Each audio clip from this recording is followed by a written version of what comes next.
what's going on, guys? It's Pat and welcome to Minecraft Epic Proportions. I want to come up with a cool name for this series, and that is... Hey everyone! Dan here from the Zyma Minecraft, and welcome back to Dr. Tro's. Hello, this is Stampy, and welcome to a Minecraft Let's Play video. A video inside of Stampy's lovely world. There once existed a version of you that never watched the clock, never lived in the past, nor dreaded the future. There once existed a version of you that was simply present. Hours flew by before you even noticed, and nothing was in between you and what you were doing.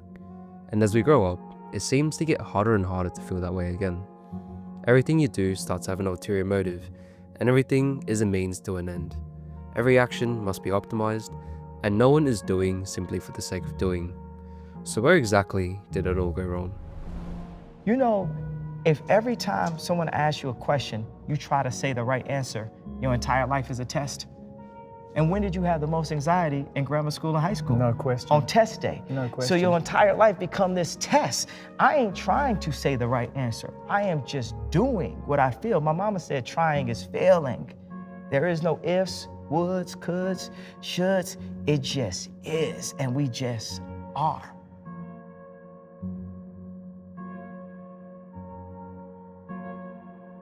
The truth is, school was what so many people deemed as necessary actually became the one thing that ruined your entire perception of life.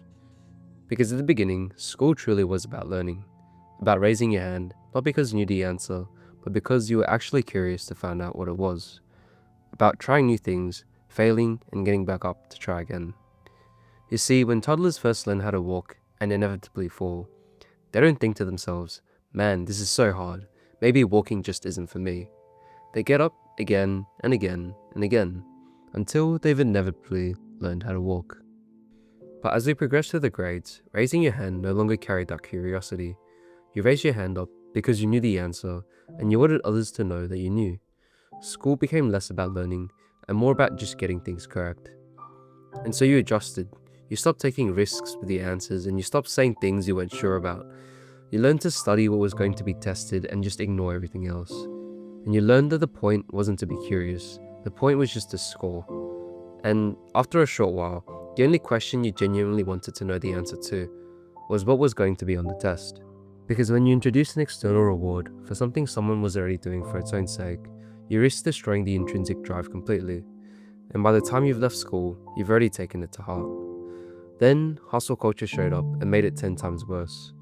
You open YouTube, Instagram, and it's always some 22-year-old saying he made 40k from his laptop, some dropout calling the 9-to-5 modern slavery, and underneath every single one of those clips is the same message. You rush the process to get to the result, because the destination is everything. So now people are grinding 18-hour days, treating the journey like something to survive.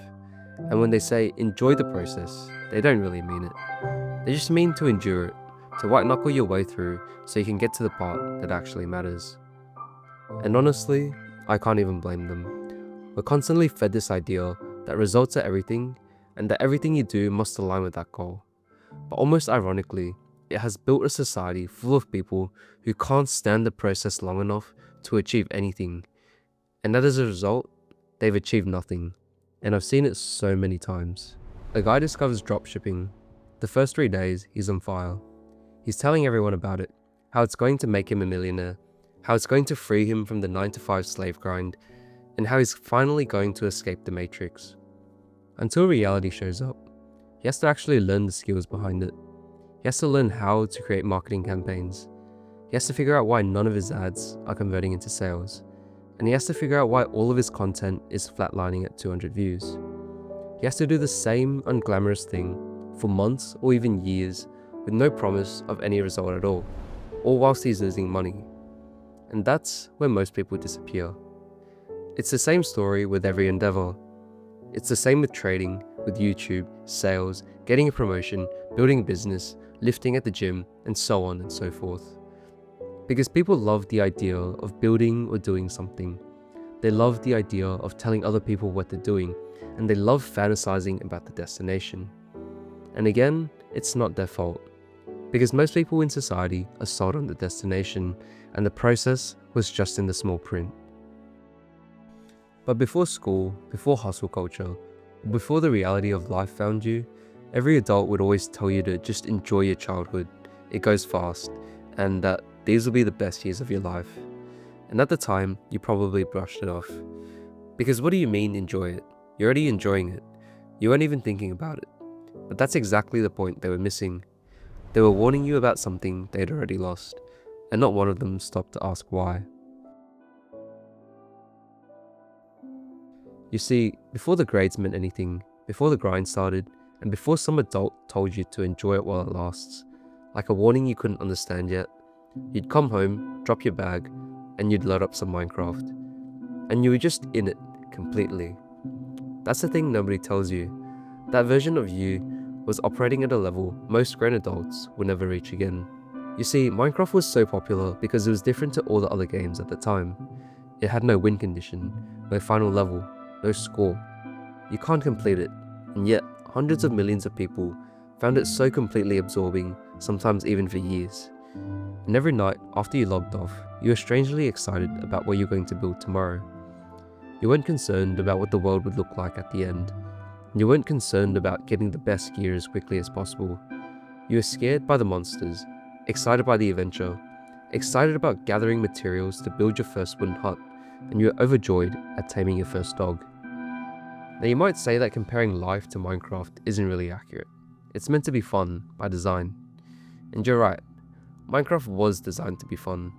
But here's the thing, it's the same game now as it was then. I'd actually argue that Minecraft might be more dynamic than it was back then. There's more blocks, more items, more ways to play, and far more biomes, creatures, and content to discover. And yet, this game that we spent our entire summers completely absorbed in, now can't make it past the 2-week Minecraft phase. Because somewhere around day 12, it just stops grabbing you. Because it is around this time where most people would have reached the end game. They have the best gear, the coolest spaces, the most efficient Enderpearl farms, and now that you've reached the finish line, it all of a sudden becomes boring. And that is exactly how adults approach everything. They are so fixated on reaching the end game that they cannot actually be inside what they're doing. There's a term called the flow state, that feeling you had of elevated focus, completely absorbed in what you're doing, and hours disappearing without warning. The science says it's the single greatest predictor of both performance and enjoyment, and ironically, the greatest barrier to entering is your obsession with the result. But if you're obsessed with the result, Minecraft has another game mode to offer you. It's called Creative Mode. It gives you godlike powers at the touch of a button. You can never die, and you can build whatever you want. Yet, funnily enough, most people, when given the power of Creative Mode, quit almost immediately. Even when struggle is completely optional, most people would rather play the game with resistance, with struggle, and with completely unnecessary adversity. It is the same reason that people play games like Elden Ring or the Souls franchises, because enjoyment and fulfillment was never at the destination. It is the gap between where you were and where you are now. And also, funnily enough, this is exactly how life works. Society sells Creative Mode and glorifies it as the epitome of success. Everyone wants to know the shortcut to success. Everyone wants to know the system that gets you results without struggle. And people buy it, because struggle is uncomfortable. But Creative Mode is where meaning goes to die.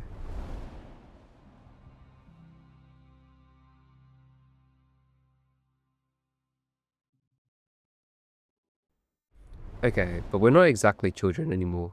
And the people who once binged Dan TDM mod reviews, and the people who were once able to sit down and play Minecraft for hours on end, now have jobs. They have bigger ambitions than a Minecraft house, and for a lot of them, they can't simply pretend that Excel spreadsheets or writing essays at 2 in the morning is more interesting than turning your dreams into reality in a strangely encapsulating blocky universe. And I get that. But here's the thing we fundamentally misread about children. We say they're carefree like it's a temporary condition that they'll grow out of once they mature. Like seriousness is a mark of maturity. But not many people realize that all this hustling and bustling and holding on to every outcome so tightly is exactly why you're not going to achieve your goals. Because children aren't just having fun. Because before school, children weren't stressed about outcomes because they haven't placed enormous weight on them. A child building their first dirt hut in Minecraft isn't worried about whether it's impressive or not. The stakes are low, not because nothing matters, but because they haven't been taught to revolve their identity around the destination. There's a concept in ancient Taoism called Wu Wei, and translated it means effortless action. It doesn't mean laziness nor the absence of effort. It simply means effort without strain. It means being able to act for the act alone. And interestingly, children do this instinctively, and no, they haven't been enlightened by an ancient Chinese philosopher. They're simply not convinced that everything has to be hard, or that how something turns out is a verdict on who they are. And by extension, they don't care about failing. Because the older we get, the more weight we put on everything. Not because life actually gets more dangerous, but we've just been conditioned to place weight on it.